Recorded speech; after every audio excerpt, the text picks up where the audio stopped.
Israel Daily, I'm Aaron Porras, and coming up in today's newscast, an 84-year-old Israeli woman brutally murdered in a suspected terror attack, and less than a day later, the suspect found dead in a Tel Aviv apartment. Meanwhile, after 16 years, a United States court finally ordering Lebanese terror group Hezbollah to pay over $100 million in damages to a group of American victims. Then later, an incredible discovery in central Israel revealing the history of hallucinogenic drug use across the ancient Middle East.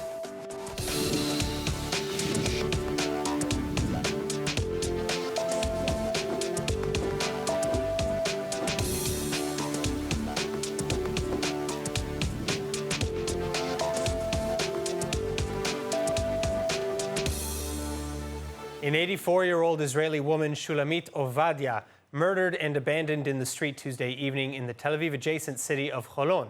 Our condolences to the Ovadia family. May her memory be a blessing. A heinous attack in central Israel Tuesday evening, and police are officially suspecting the assault to be a terror attack. This after the suspect seen on CCTV footage trailing behind 84-year-old Shulamit Ovadia before bludgeoning her in the head multiple times from behind with a blunt weapon. The attack complicated, however, after the 28-year-old suspect, a Palestinian from Kalkilia with valid permits to work in Israel, was found dead in a Tel Aviv apartment Wednesday morning. He had apparently hanged himself, and unnamed relatives of the suspect alleging that he suffered from mental health issues. Still, the investigation ongoing into what Israeli officials are dubbing a cowardly act with, as of this moment, apparent nationalistic motivations. Meantime, several other terror attacks also reported over the last few days, including 2 shooting attacks towards Israeli soldiers on Tuesday alone. No soldiers were hurt, though, and in response, dozens of arrests continuing to be carried out across the West Bank every day. Defense Minister Gantz saying over 1,000 terror operatives have been arrested or targeted in recent months. Further, the IDF announcing a complete closure of the border crossings between Israel and the West Bank and Gaza during the coming holidays, starting on the eve of Rosh Hashanah, September 25th. Defense officials claiming that a large number of attacks are being planned to coincide with the coming Jewish holiday season.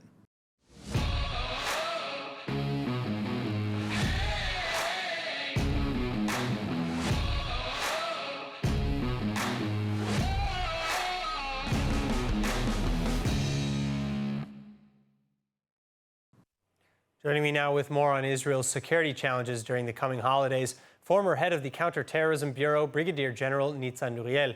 Thank you so much for being with us. Now let's begin with the border closures. Does this mean that there won't be any Palestinian workers in Israel, or is it more likely that Palestinian workers will wait out the holiday closures from within Israel? Good afternoon. This is kind of part of the routine that during the Jewish holidays, we actually shut down the crossings, and beside humanitarian needs, we don't let anyone get in or out. As I said, it's part of the routine. It's not something new. And this is one of the steps we actually taking in order to reduce the chances of having more terror clashes inside Israel.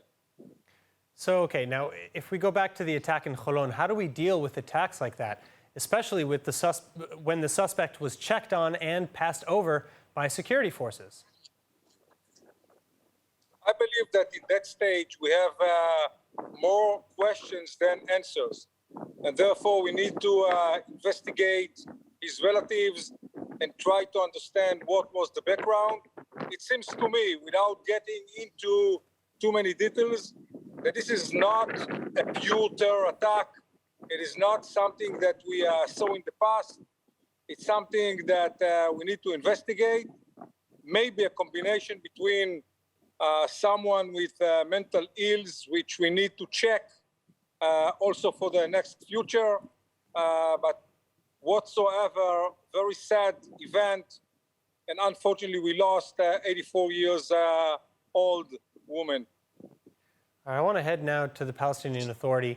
Analysts are arguing that Israel needs to sharply increase its crackdown on terror, particularly Hamas, and especially after the riots in Nablus between Fatah and Hamas, because the two groups have now agreed to terms including the release of potentially violent Palestinian militants, an end to security cooperations with Israel to arrest such individuals, and the protection of Palestinian militants as, quote, national assets. How do you respond?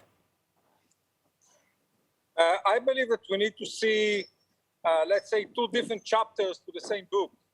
The first chapter belonged to us, to the Israelis.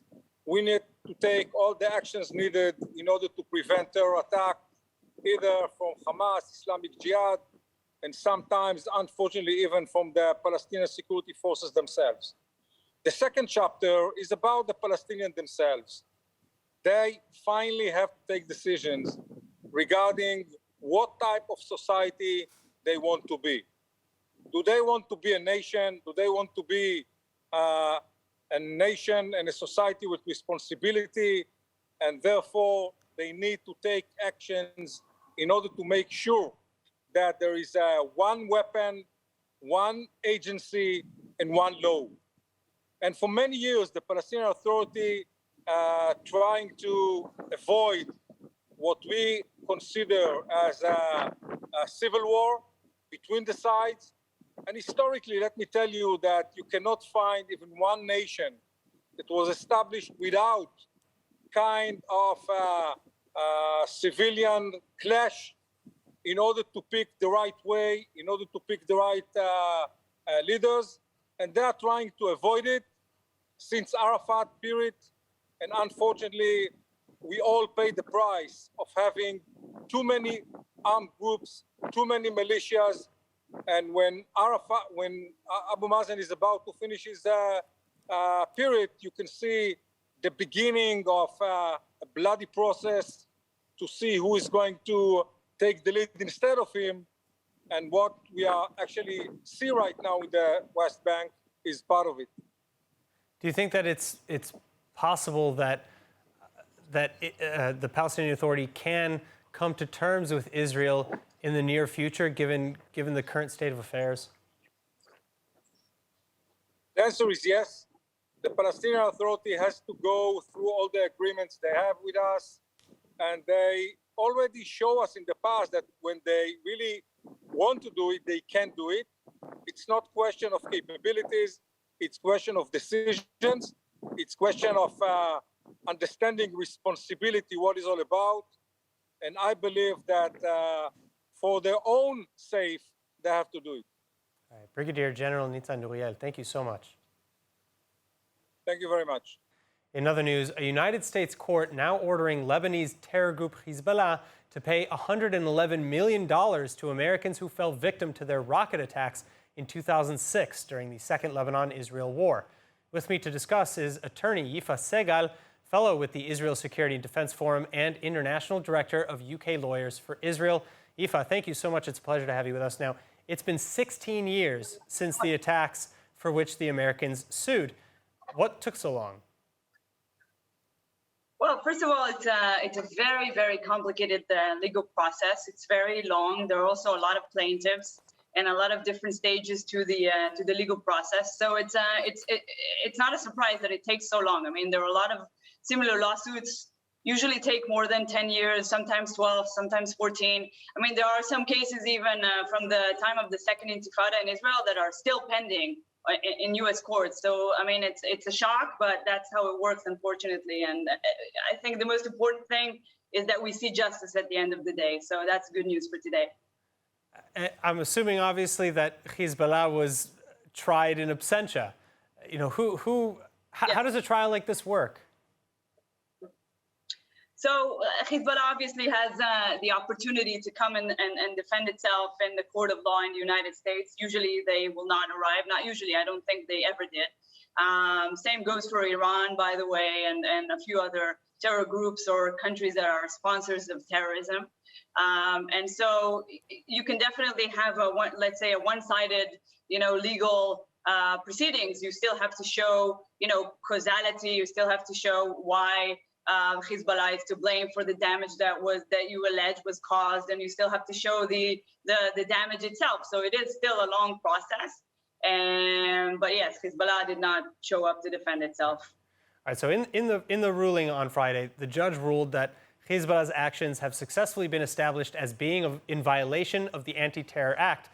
What are the larger implications of this ruling, especially given that Hezbollah is already considered a terror group internationally and by the United States and most other places around the world? Well, there are a few things. First of all, we always, there are always, people or groups that are trying to get Hezbollah or other terror groups off. To watch full episodes of ILTV's Israel Daily and tons of other content from Israel, visit our website at iltv.tv or download the ILTV Plus app.